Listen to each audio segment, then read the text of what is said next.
That's good. Chairman, good to see you. Good to see you. As again. always, yeah. Looking very well. Well, I try. Chairman, if you were to give Kenya a report card check, because you've been coming back and forth in the last 4.5, close to 5 years, a report card check, A to F being the grade, how far we've come, especially in light of the elections less than 6 months away, what would it be? No, I think Kenya has made considerable progress, but there's a lot to be done. I mean, even if you take the constitution, Kenya has been struggling to get a new constitution for 20 years. Now they have it.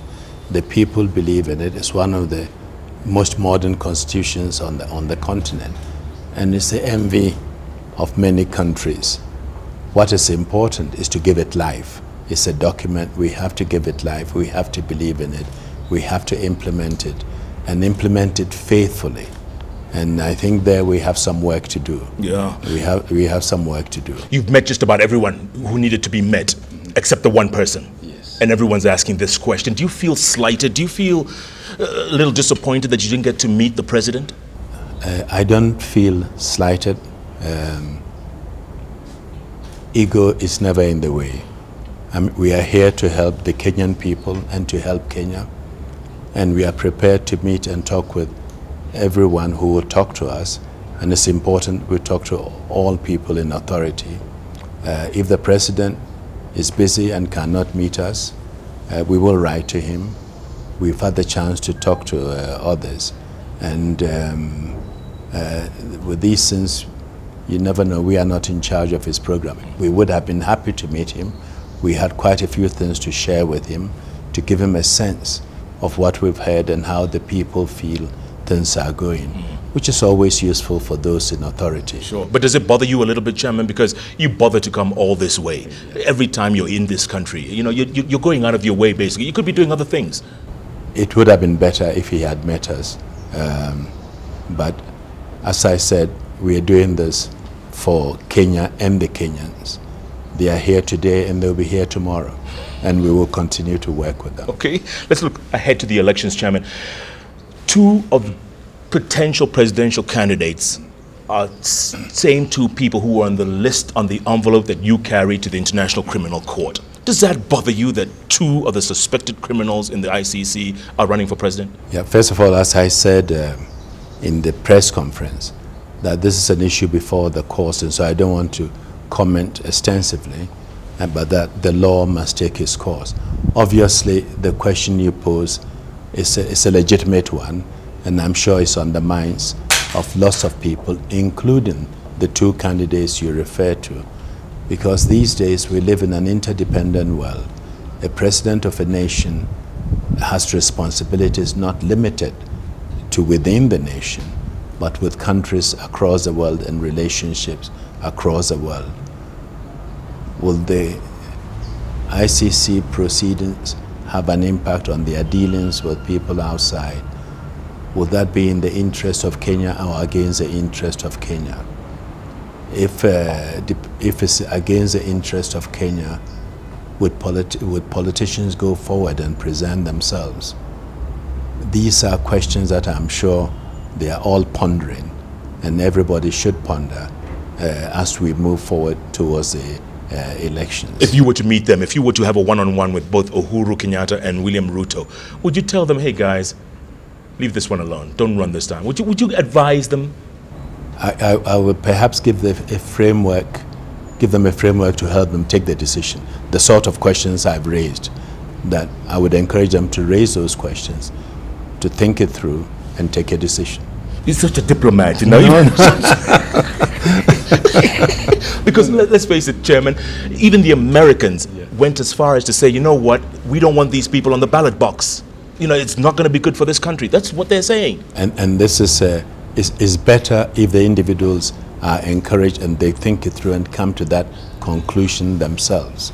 You know, and I know what Secretary Clinton said, and logically and politically she is right. But I think it's best for the individuals to work it out for themselves.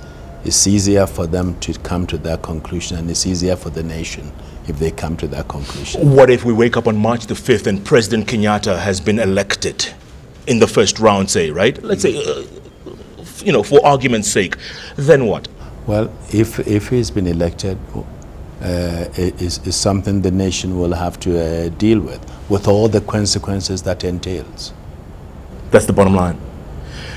When we look again towards the elections, it looks like we haven't learned some of the lessons, Chairman, because Tana River County erupted a couple of weeks ago, more than 100 people slaughtered. Yeah. Have we not learned anything? What do you see when you're looking at this picture? No, that's tragic. I mean, most of us, including Kenyans, thought that after 2007, 2008, we are going to be very careful and we will not see any of this. And I think people are very sensitive and concerned about taking steps to avoid violence and having peaceful elections. But what worries me is that some of the leaders and the politicians use language which doesn't help. My sense is the people are determined to do whatever they can to avoid the violence, but they need help from the leaders. They need help from the politicians. Yes, we are in a campaign period, and people say lots of things and do lots of things that they would normally not do. I mean, when I look at the party hopping, the changes from one party to the other, if I was a Kenyan, I think come 4 March, I'll be confused as to whom I'm voting for and which party they belong to and who belongs where. Yeah. And I know the Constitution was designed to try and curb this, but it's been watered down and the process continues. Bottom line, Chairman, are you at 74 years old? You know, you've been doing this for 50 years. I read somewhere 50 years in international diplomacy. Yeah. Do you get tired of this? Or does this give you optimism? Does this give you hope? No, first of all, like everyone, I do get tired from time to time and need to take a bit of rest or have a good night's sleep. But sometimes it's very difficult to say no when you are confronted with a situation where you can help, even if it's one person. I mean, people ask me, why did you take on Syria? It was an impossible situation. I said, I know that. I knew it was, and I did tell the Security Council, I'm taking on an impossible job. But I also knew what we were heading towards, possible sectarian war in Syria that was spilled over the borders and break up the mosaic which has been Syria, one of the oldest civilizations we've known. So I felt I had to try. So it was right to take it on, and it was also right to resign, to withdraw. But I also, and even my resignation, I hope will be seen as contribution to the peace effort by raising alarm, getting them to understand that the governments and the leaders are not approaching it the way they should, and that in the meantime lots of people are going to get killed.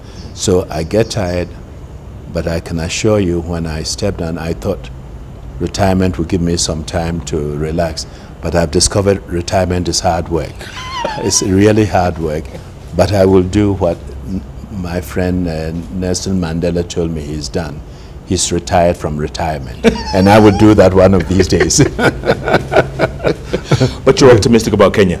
I am optimistic about Kenya, but we need to get the politicians to play their role. Absolutely. Thank you, Chairman. Okay. Great to see you. It's good to see you. As always.